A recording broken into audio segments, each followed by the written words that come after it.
There are two means of refuge from the misery of life: music and cats. If you love something so much, let it go. If it comes back, it was meant to be. If it doesn't, it never was. Until he extends the circle of his compassion to all living things, man will not himself find peace.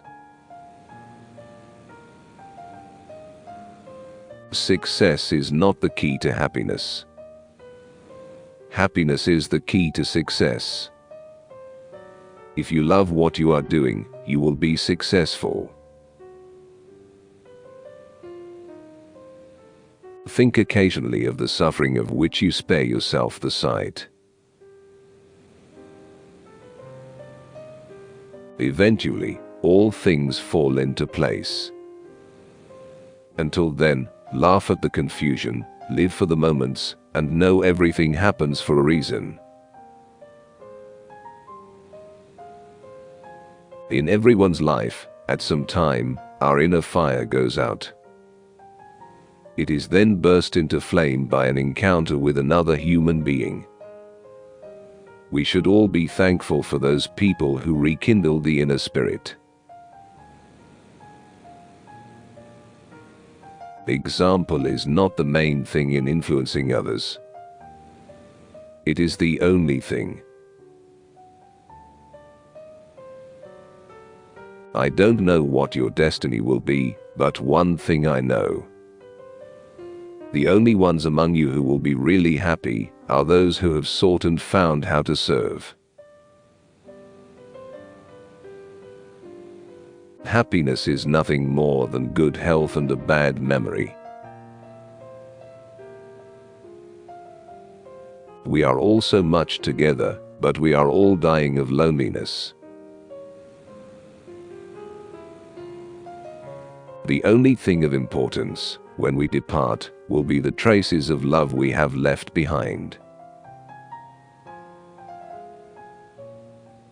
In the hopes of reaching the moon, men fail to see the flowers that blossom at their feet. A man does not have to be an angel to be a saint. Man is a clever animal who behaves like an imbecile. He who does not reflect his life back to God in gratitude does not know himself. Just as the wave cannot exist for itself, but is ever a part of the heaving surface of the ocean, so must I never live my life for itself, but always in the experience which is going on around me.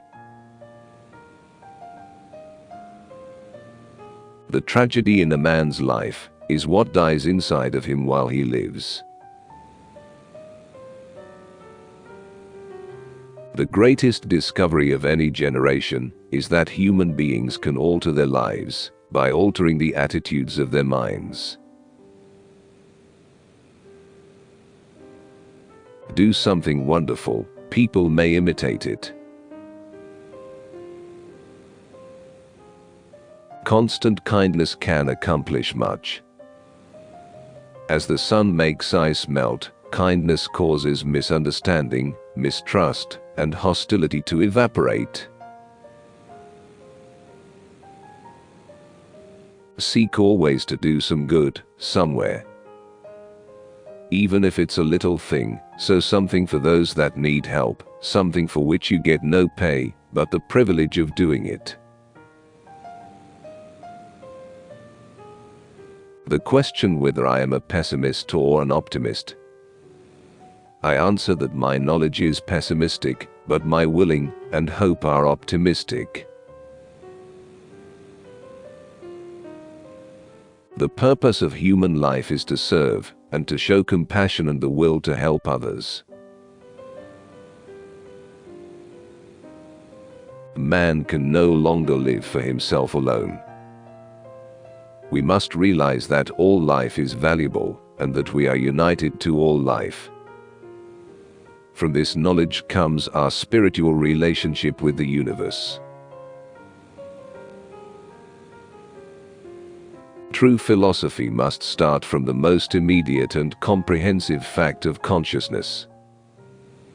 I am life that wants to live in the midst of life that wants to live.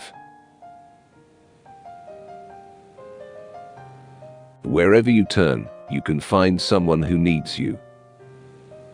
Even if it is a little thing, do something for which there is no pay, but the privilege of doing it. Remember, you don't live in a world all of your own. The doctor of the future will be oneself.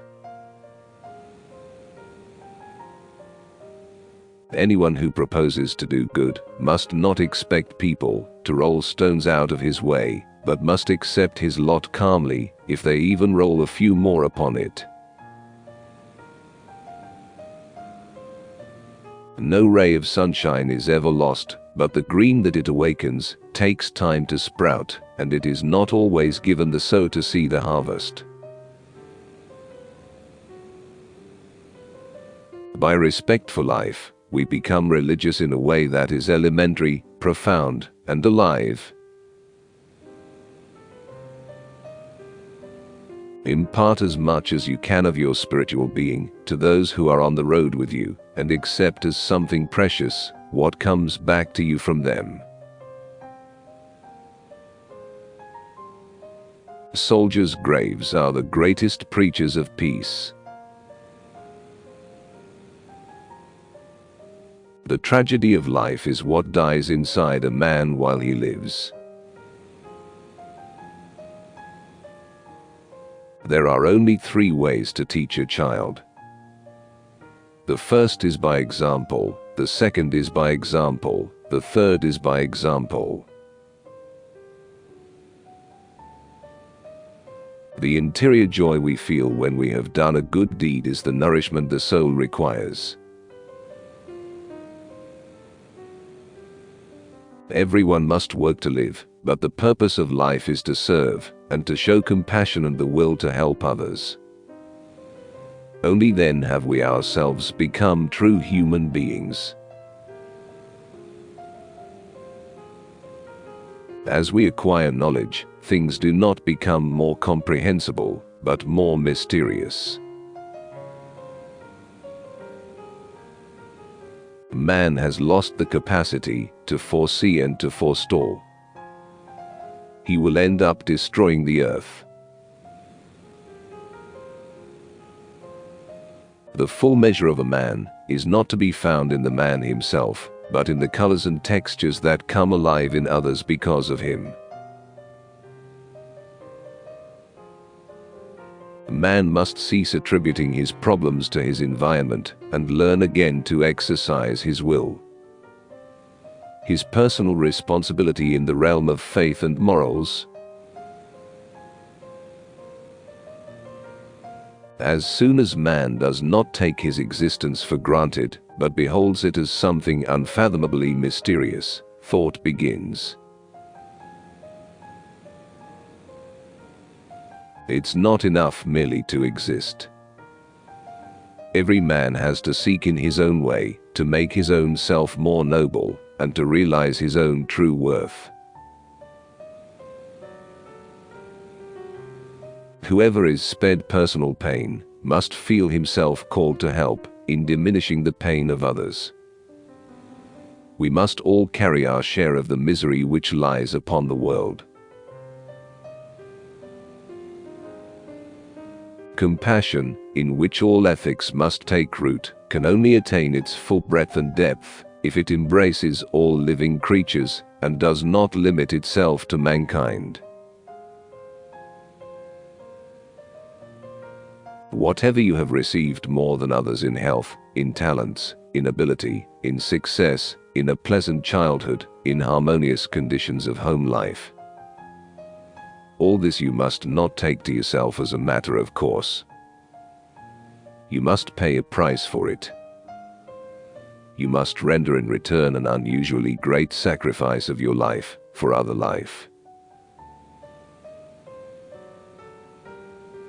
One who gains strength by overcoming obstacles possesses the only strength which can overcome adversity. Life becomes harder for us when we live for others, but it also becomes richer and happier